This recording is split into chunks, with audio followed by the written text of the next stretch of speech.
শুরু হয়েছে এইচএসসি ও সমমানের পরীক্ষা। পূর্ণাঙ্গ সিলেবাসে এবার অভিন্ন প্রশ্নপত্রে পরীক্ষা দিচ্ছেন 11 শিক্ষা বোর্ডের 12,70,583 পরীক্ষার্থী। প্রতিটি কেন্দ্রে কঠোর নিরাপত্তার পাশাপাশি সিসিটিভি ও বডি ওয়ার্ন ক্যামেরা সহ মোতায়েন করা হয় পুলিশ। সিসিটিভির মাধ্যমে নজরদারি করছে শিক্ষা মন্ত্রণালয়। বৃষ্টি ও যানজটে প্রথম দিনে ভোগান্তিতে পড়েন পরীক্ষার্থীরা। বাংলা প্রথম পত্র পরীক্ষা শেষে মিশ্র প্রতিক্রিয়া জানান শিক্ষার্থীরা। ভবিষ্যৎ হোক নিরাপদ, বিনিয়োগ হোক বিশ্বস্ত, আর আমার পছন্দ সল্ট বে। ওয়েলকাম টু সল্ট বে। হাজারো স্বপ্ন, অগণিত নির্ঘুম রাত, আর বছর জুড়ে নেয়া প্রস্তুতির আজ প্রথম পরীক্ষা। শুরু হলো এইচএসসি ও সমমানের পরীক্ষা। প্রথম দিন শিক্ষার্থীরা বসেছেন বাংলা প্রথম পত্রের প্রশ্ন নিয়ে। সফল ভবিষ্যতের দিকে যাত্রার গুরুত্বপূর্ণ এই আসনে বসে সর্বোচ্চটুকু দিচ্ছেন তারা।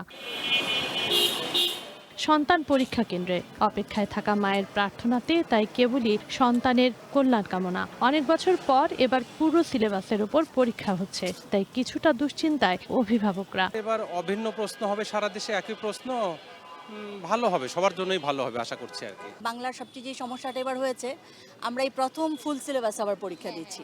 প্রচুর লেখা, বিশেষ করে আপনার এমসিকিউ আধা ঘন্টা চলে যাবার পর 2 ঘন্টা 30 মিনিট আমাদের 60টি প্রশ্নের অ্যান্সার ফুল দিয়ে বেরোতে হবে। কাজে এটা একটা মেন্টাল হ্যাজার্ডও, প্রেশারও। তারপর ইনশাআল্লাহ হোপফুল আমরা। সিলেবাস বেশি, আমাদের মনে হয় আরেকটু পিছলে ভালো হতো। করোনার বাচ্চা ছিল, এরা ক্লাস 7 পড়েনি, এক ধাপে 8-এ চলে গেছে, 8-ও পড়া হয়নি, 9-এ চলে গেছে, বুঝেন? হ্যাঁ, 9-ও চলে গেছে। অতএব ওদের বলতে গেলে ওদের লেখাপড়াটা অনেকটা গ্যাপ পড়ে গেছে, যার কারণে চাপও বেশি। এদের দরকার ছিল হাফ সিলেবাস। দুপুর 1টায় পরীক্ষা শেষে কেন্দ্র থেকে একে একে বেরিয়ে এলেন পরীক্ষার্থীরা। কারো মুখে হাসি, কেউ কেউ আবার পরীক্ষা আশানুরূপ না হওয়ায় কিছুটা হতাশ। তবুও সবার গন্তব্য এক, নিজের স্বপ্নকে আরেক ধাপ এগিয়ে নিয়ে যাওয়া। বাংলা পরীক্ষার সময় তো খুলে লেখানো যায় না, লিখেছি, হয়েছে আলহামদুলিল্লাহ। প্রথম দিকে একটু কঠিন লাগছিল, বাট শেষে সবই দিতে পেরেছি আলহামদুলিল্লাহ।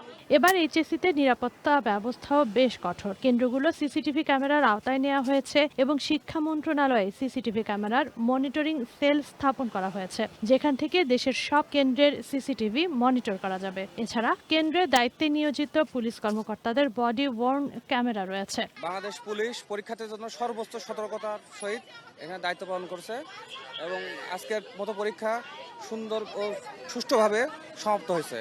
এদিকে পরীক্ষা শুরুর সময় রাস্তায় প্রচণ্ড যানজট দেখা দেয়। কেন্দ্রগুলোর সামনে অভিভাবকের ভিড় যানজট আরও বাড়িয়ে দেয়।